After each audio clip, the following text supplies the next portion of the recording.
sent flirty text to younger coworker after confusing signals, got fired without explanation. Now everyone's blocked me. WTF. I apologize for the length of this message, but it's been quite the experience over the past few months. I, male, 28, began a new position in September, marking my first endeavor in a senior capacity. It took only about a month for me to recognize that I genuinely disliked my supervisor and felt we were not compatible. On multiple occasions, he made exceedingly unpleasant, patronizing comments regarding my work. He would say things like, "The client seems to prefer Tesluke's suggestion, even though I find it rather foolish, but I suppose we can proceed in that direction." Or during another instance where I voiced my worries regarding a client's request that I believed would lead to subpar outcomes. His response was, "Well, that's your responsibility and the sole reason you are here, so just do it." Unsurprisingly, I started contemplating resignation in late November as my work environment was intolerable. However, I decided to endure until the year's end and the holiday season, since much of that time would be compensated leave, making it feel wasteful to quit prematurely. Concurrently, there was a younger junior female, 21 colleague, let's refer to her as Lizzie, on my team who didn't report directly to me, but I suppose I could be characterized as her senior. Almost from the start, she began sending me messages on Microsoft Teams, being exceedingly warm and friendly, asking about my interests and musical preferences, and generally exhibiting kindness towards me. Naturally, I presumed she was simply a friendly individual who acted the same way with everyone, so I engaged with her. However, she then requested to follow me on Instagram and began sending me text messages as well. Before I knew it, within a week, we were texting incessantly throughout the day and even on weekends. She would share details about parties she attended, text me while under the influence, share videos of her getting ready, and disclose her personal history initially about her career, but then about past relationships. In retrospect, it seems unusual, but at the time, it was enjoyable, and I began to believe I might have feelings for her. However, I was also seeing someone else and had mentioned it several times, but this did not appear to concern Lizzie regarding how she interacted with me. I'm not someone who would even consider infidelity, but it certainly didn't help that this junior colleague was one of the most extraordinarily attractive individuals I had ever encountered. So, our team decided to have dinner one evening after work, and she practically stayed by my side the entire night. It was a small group of 5, and as we shared drinks, she discreetly took a photo of me for her Snapchat story, reminding me that Snapchat still existed, and we engaged in laughter and discussions that were wholly inappropriate for a workplace setting, though it was all in good fun, and I was enjoying getting to know my new colleagues on a more personal level. As the evening wrapped up, she asked me if I could give her a ride home. I had intentionally only consumed a single drink, hoping for this opportunity, so I readily agreed. Once she got into my car, she paused, looked at me and said, "I don't want to go home yet, let's go somewhere." I suggested a few bars nearby, yet she opted for a park so we could just converse and get to know one another. All right then. We chatted in the park for about 3 hours until it became so late that I had to take her home. At some point during our conversation, she revealed that she had a boyfriend. Now I was confused, but over the course of the next week, I reassured myself that her friendliness and openness were merely traits she exhibited towards everyone, and that there was nothing more between us. Fast forward about 2 weeks later, she started sending me voice messages one day, explaining that she was feeling quite ill. I inquired about her condition and whether I could assist her in any manner. She sent another voice note mentioning that she had just returned from her gynecologist's office, and it appeared her illness stemmed from her IUD and the hormones affecting her body. I paused, thinking that sharing such detail with a work colleague was somewhat inappropriate, but she clearly felt comfortable confiding in me. I responded to her voice message, expressing my sympathy and acknowledging that I wasn't particularly knowledgeable on the subject, but based on stories from my girlfriend, I understood that they might not suit everyone and could occasionally cause issues. She replied that she planned to remove it to experience life without any birth control, since she had been on the pill since she was 15 and wanted to see the effects. She began discussing various sexual positions she could no longer engage in due to discomfort. I shared a similar experience with my ex-girlfriend, because her IUD had not been correctly positioned, resulting in months where I couldn't fully engage because it would cause her significant pain. Lizzie seemed delighted that I was sharing this with her and expressed gratitude, saying, "I'm so thankful for you. I appreciate your honesty and thank you for your assistance." I reminded her, however, that I was not a medical professional, so she should certainly seek consultations to resolve her issues, and I hoped she could find solutions.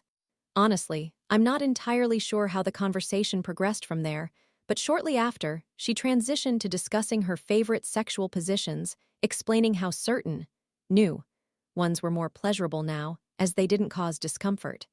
She stated something along the lines of, "Reverse cowgirl is my new favorite. It feels incredible. I always reach climax." While I'm paraphrasing, I have screenshots and saved messages on my phone as evidence. My reply was something like, "Wow, are you trying to make me envision you without clothes? Because it is certainly working." An obviously flirtatious text, but in that context, it felt entirely appropriate. However, her response took a while, and when it arrived, she stated, "You made me really uncomfortable, and I want you to know that I view this as purely platonic and nothing more, all right?" Okay. Wow, have I really become so inept at reading signals in my late 20s? Naturally, I questioned whether I had crossed a line. Yet, I also felt that she had crossed a line herself, and well before me. Fast forward another 2 weeks. Our office hosted a festive Christmas party that included everyone at the company. Lizzie and I had been continuing our daily text exchanges and were finally set to meet again since that night in the park. We primarily worked remotely, and even when in the office, we were never there simultaneously. The celebration took place at a bar, and the moment I walked in, she approached and hugged me, proceeding to stay by my side for most of the evening. However, we all had a bit too much to drink, and another employee who knew my current girlfriend began to inquire about her, including what she did and how long we had been together, all while Lizzie listened. I thought, not a problem, she made it clear we are just friends. However, shortly afterward, Lizzie insisted she needed to head home because she was quite inebriated and it was getting late. She ordered an Uber, and I waited with her outside to ensure she got a safe ride. She was rather intoxicated, and when she got in the taxi, I promptly received a text from her that simply read, "Thank you," accompanied by a heart emoji. Now, here's where it becomes peculiar. I caught the flu from the gathering and consequently became quite ill the following week, which just happened to be the last week before the holidays. With low energy, I did not reply to anyone for about 5 to 6 days, including Lizzie. But once I started recovering, I sent her some memes on Instagram, yet she never responded. I subsequently sent her a text checking in, as she had been unusually quiet, to which she replied, "I'm just busy right now." Then, either on the first or second day of the holiday break, I realized she had blocked me on all platforms. I sent her an iMessage, which never showed as delivered, so I searched for her on Instagram only to find her account was vanished. The same was true for TikTok. I even checked LinkedIn, a platform I never imagined being blocked on, but she was absent from my network, and her name did not appear in the search function. So clearly, I had been blocked, and quite decisively too. Now I was in a panic, questioning whether I had done something to offend her. I wished I could simply reach out for clarification, but I suppose that's the purpose of blocking someone. Now, regarding my terrible boss. On the first day back after New Year's, he terminated my employment over a video call, stating it was due to my inability to adhere to company protocols and failure to perform at a senior level. I didn't argue much because, frankly, I wasn't fond of the position, and I had heard him make similar comments before. I agreed and signed the severance agreement. I was advised I would only have 30 minutes before being locked out of my laptop. Therefore, I chose to send one last message to Lizzie on Teams while I could, as you cannot block someone within your own company, correct? But she didn't respond. It's now been a month, and I anticipated hearing from some colleagues, maybe just to say, "Hope you are doing okay, it was nice working with you." But I received none of these communications. From individuals I believed I was cultivating friendships with. Last week, I went to my Instagram, deciding to reach out and say hello goodbye to some of them, only to discover that 3 other colleagues had blocked me as well. Now, I'm in a state of panic, wondering if I committed some egregious act towards Lizzie that led her to inform human resources about it, or perhaps persuade my boss to fire me because she felt uncomfortable. After witnessing how they all have blocked me, I am concerned that she might have shared the entire incident with the team, and I feel nauseous. Am I in the wrong? Also, for anyone knowledgeable on this matter, are they permitted to terminate my employment based on Lizzie's claims, whether substantiated or not, without any proof or discussion with me first? I'm located in Canada, in case that info is relevant. In summary, I received highly confused signals from an attractive junior colleague, misunderstood her suggestive messages as flirtatious, made a sexual advance, and then she and all my coworkers blocked me on social media, followed by my sudden termination a week later for what appears to be arbitrary reasons. Am I the one at fault? Story 2. I loaded my brother's sandwich with intense capsaicin after his lunch was stolen. The thief screamed in agony, then got fired. Most sincere greetings to all.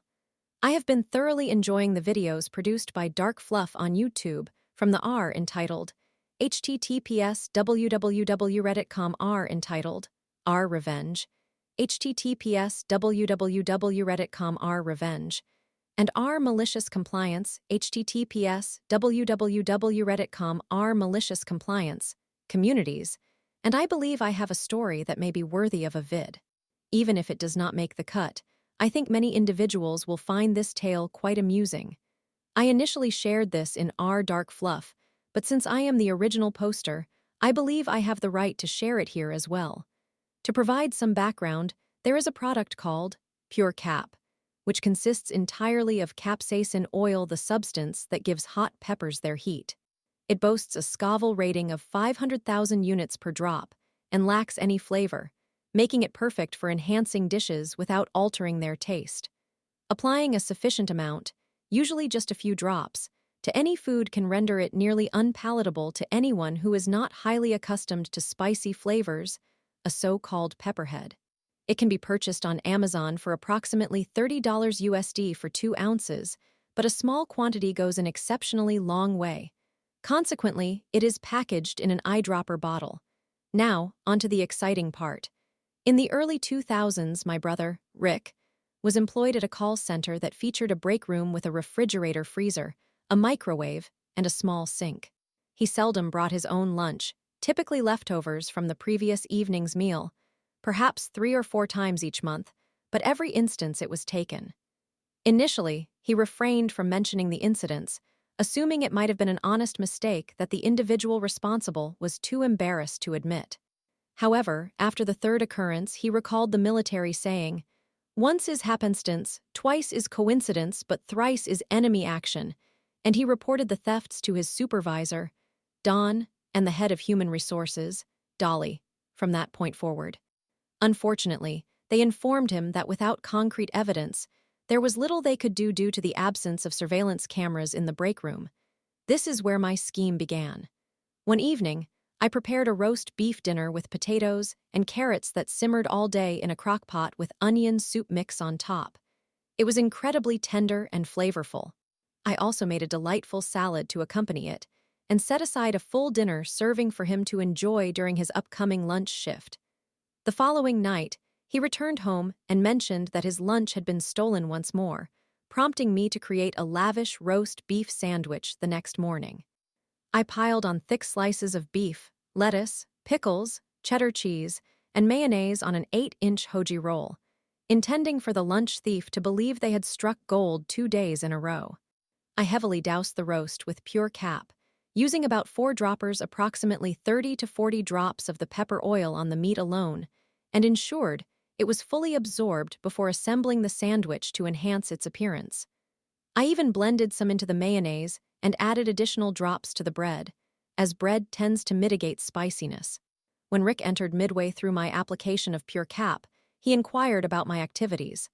I responded, grinning mischievously, "Oh, just crafting a little gift for the lunch thief." His face mirrored my grin instantaneously, as he had introduced me to this substance after using it to prank a former roommate, and he recognized the impending consequences. He then proceeded to complete his preparations for work, chuckling all the while.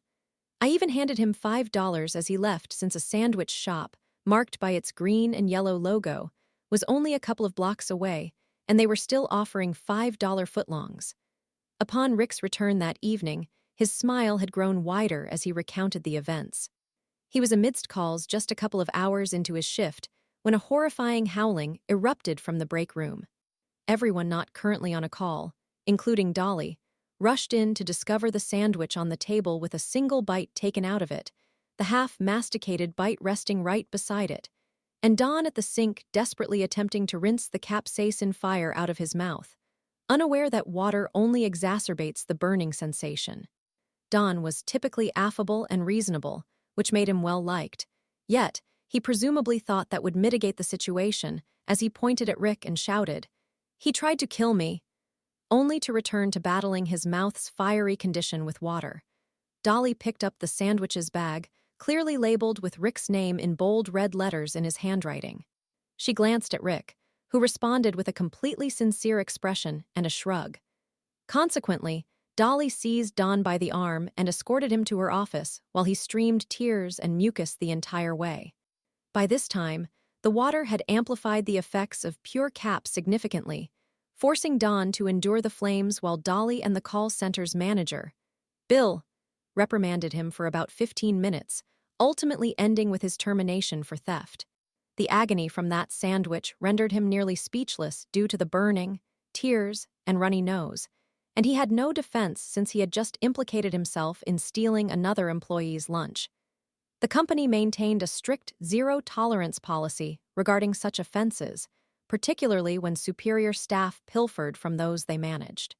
Rick returned to his station and received a visit from Bill, who came over smiling and informed Rick that Dolly wanted to see him when he had a moment. Rick gave a thumbs up, fully aware of why she wanted to speak with him. He completed his call and proceeded to human resources. Here is how he described their meeting. "Rick, you wished to see me, ma'am?" Dolly, "Yes, indeed. First, as the wronged party, you are not in trouble. Second, what on earth did you put in that sandwich?" "Rick, actually, my brother prepared it." He retrieves the bottle of pure cap from his pocket and places it on Dolly's desk with a smile. Dolly picks up the bottle and reads the ingredients, which straightforwardly state, capsaicin oil, 500,000 Scoville units per drop, bursts into laughter and hands it back. "Rick, there was quite a substantial amount of that in the meat. And the mayonnaise. And the bread." Dolly, still chuckling, "You know what?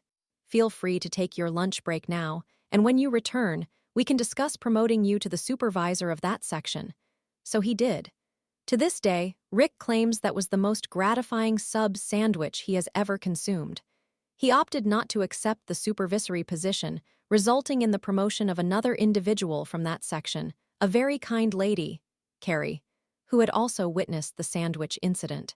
The entire office found humor in it for weeks afterward, and every new hire for at least a year was told the story as both entertainment and a cautionary tale. I delighted in the incident for a month, and both Rick and I seldom miss an opportunity to share information about pure cap and its potential use in combating lunch theft. I never heard anything further regarding Don, but I assume securing employment elsewhere, particularly in a managerial role, was rather challenging due to the significant red flag of theft in his history. In any case, that is my narrative. If this finds its way into one of Dark Fluff's videos, I am hoping for it to appear in R Pro Revenge, https://www.reddit.com R Pro Revenge, but if anyone believes it may be better suited for another category, please feel free to suggest it, as this is a copy of my very first Reddit post. I hope you found it enjoyable. Edit today, I asked my brother about the situation and he said, "Oh, I forgot to mention." A few days later, Don attempted to accuse my brother of attempted murder, but both Dolly and Bill defended him. It turned out that Dolly herself had confiscated the sandwich and the remaining half-chewed bite, wrapped them carefully, sealed the package with duct tape, and stored it in the back of the break room freezer with a note reading, "Do not touch." Thus, when it was determined that there was nothing spoiled or toxic present, as well as only Don's DNA, Don faced charges of false accusation and filing a false police report, double, and had to bear the costs of the legal fees and testing, effectively quashing the attempted murder charge. Following this, my brother expressed disinterest in any further discussion about Don, a request to which Dolly, Bill, and the company lawyers readily acquiesced. This final detail might enhance the revenge aspect to make it somewhat more pro. But since Don essentially brought it upon himself yet again, I am uncertain about that.